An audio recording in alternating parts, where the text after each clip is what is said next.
माँ गोमती के तट पे खड़े मैंने पहली बार जयकारा लगवा रहा हूँ। वो भी इसलिए कि हमारे आदरणीय सतीश जी ने इतना शानदार कुंडलिया छंद पढ़े, कविता पढ़ी है। बोलो गोमती मैया की, दोनों हाथ उठाकर लगाओ जयकारा एक बार। बोलो गोमती मैया की। अब लग रहा है कि उत्सव चल रहा है।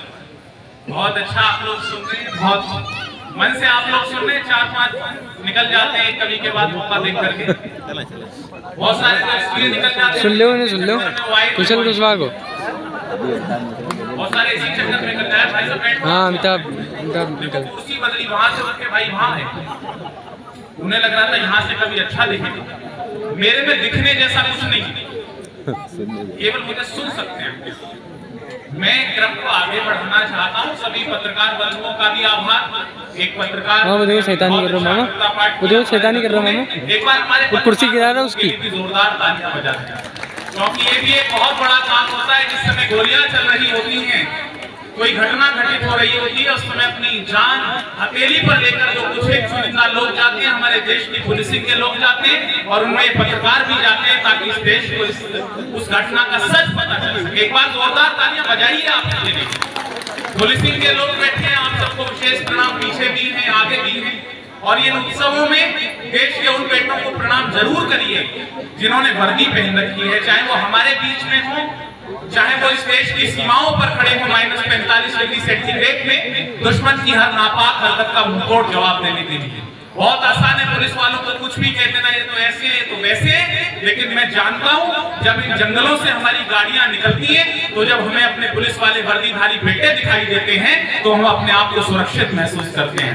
ये भाव, सम्मान का भाव के लिए आप लोग अपने अंदर लाइए, क्योंकि हमारे पूर्व के बड़े और मध्य प्रदेश के डीएसपी मदन मोहन समर जी ने लिखा कि जिनके गर्म लहू के छींटे साहस की तहरीर बने। राजनेताओं के बीच में एक कड़वी बात कर देता हूं इन वर्दियों के सम्मान में। जिस समय आपकी भाषा बोलने वाले सफेदपोश लोग अपने आप को बचाने की कोशिश कर रहे थे, उस समय वर्दीधारी बेटे थे, हमारी पुलिसिंग के जवान थे, जो दुश्मन की हर नापाक हरकत का मुंहतोड़ जवाब देते हुए विश्व के सबसे बड़े लोकतंत्र के मंदिर संसद भवन को गिरने से बचा रहे थे। इन वर्दियों का सम्मान करिए, क्योंकि जिनके गर्म लहू के छींटे साहस की तहरीर बने, जो जीतेगी लोकतंत्र के मंदिर की प्राचीर बने। 8 जवानों की कुर्बानी ने भारत का मान रखा, अपनी लाश बिछा नींद में ऊपर हिंदुस्तान रखा। वो वर्दियां हैं। तालियां कम बजा रहे हैं आप, दोनों हाथ उठाकर आभार करिए इनका। ऐसे समय में, ऐसे वातावरण में कि जब घटनाएं बहुत कम होती जा रही हो, इन वर्दियों की वजह से, इनकी वजह से। और वर्दियों की स्थिति बहुत कमाल भी है सर। प्रधान जी कहाँ चले गए क्या? आपने उन्हें पूर्व कह दिया, वो निकल लिए। अच्छा है फिर तो नहीं, पुलिस की स्थिति और भी कमाल है। मेरे गाजियाबाद में मेरी स्कूटी रोकी, मैं ऐसे ही निकल के गया। मैंने कहा जी मैं कवि हूँ, कविताएं लिखता हूँ। बोले वो तो सब ठीक है, वो तो बहुत लिखते हैं, यहाँ तो कागज दिखाओ, हेलमेट दिखा, नहीं है, कुछ नहीं है। मैंने कहा फिर सेवा करी। सेवा बिल्कुल ऐसे करके आ रहा था जैसे सरा है, नहीं होता है। मैंने उनकी सेवा करी, फिर उन्होंने कहा, मैंने कहा कि हर चौराहे पर चेकिंग है। आज तो एसएसपी साहब ने आदेश दे रखे हैं हर चौराहे पर रोको। उन्होंने कहा अगले चौराहे पे कोई रोके तो कान में कहते ना लिम्का। मुझे अगले चौराहे पर रोका, मैंने कान में कहा लिम्का। अब मैं समझ में आ गया, 3-4 चौराहे पर मैंने छोड़ दिया। मैं अगले दिन फिर निकल लिया, क्योंकि मेरे पास थी लिम्का। अगले दिन मुझे फिर रोका पुलिस वाले भाई साहब ने, मैंने उनके कान में कहा कि लिम्का। अब आनंद आ जाए जरा तालियां बजाना। उन्होंने कहा साइड लगा दे, आज का पेप्सी जोरदार वाली तालियां बजाओ एक बार। मैं मंच के स्वर में परिवर्तन करना चाहता हूं।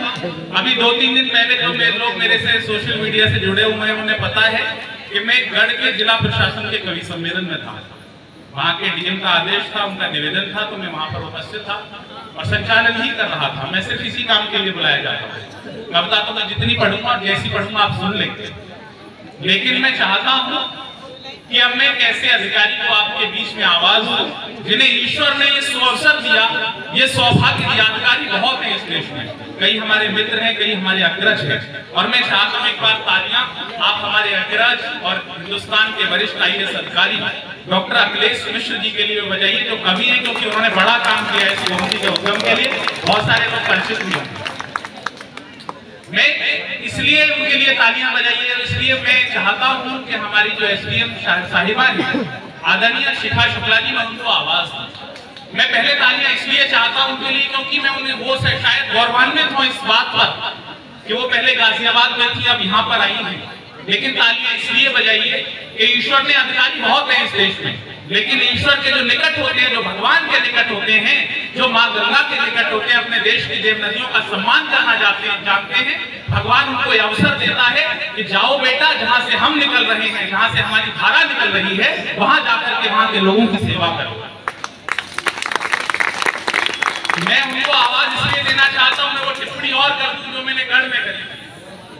देखिए, लोग कहते हैं कि अधिकारियों में संवेदना की कमी आती जा रही है, लेकिन एक टिप्पणी इसलिए कर देता हूं, जो भी अधिकारी यहाँ पर मौजूद हैं या जो भी अधिकारी अपने आप को साहित्य से जोड़ के रखते हैं, कविताओं से जोड़ के रखते हैं, उनके अंदर आप थर्मामीटर डाल करके टेम्परेचर नाप के देख लीजिए, पूरा जीवन नहीं 7 जन्मों में भी उनके अंदर की संवेदना कभी खत्म नहीं हो सकती है।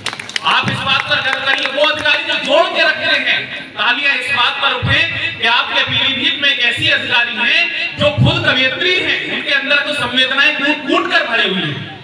तालियां नहीं बजाई आपने, देखो आपका कितना सम्मान करते हैं आपके लोग। मेरी क्या जा रही है, उन्हीं की जा रही है। देखो तालियां नहीं बजा रही, इतनी तारीफ कर रहा हूं। आज इन्होंने मेरी अपनी तारीफ करवाने की पैसे दिए। नहीं, सच में मैं तारीफ कर रहा हूं तो एक भी तारीफ नहीं। थोड़ा जागृति से बैठिए। प्यार श्रृंगार मनोहार के गीत और गजलों के लिए एक अधिकारी का रूप अलग होता है। वो कैसी प्रशासनिक अधिकारी है, ये तो आप उनके यहाँ से कहीं स्थानांतरण के बाद तय करेंगे कि उन्होंने यहाँ पर कैसा काम किया। यहाँ के लोग आपस में चर्चाएं करेंगे, लेकिन मैं हिंदुस्तान की एक ऐसी कवयित्री को आपके बीच में आवाज देना चाहता हूँ जो प्यार श्रृंगार मनोहार की गजलों को लिखती है, अपनी आवाज के माध्यम से, अपनी आवाज के दम पर जो आपके कानों से लेकर दिल तक का सफर तय करना जानती है। एक बार तालियों को बड़ा करिए, जोरदार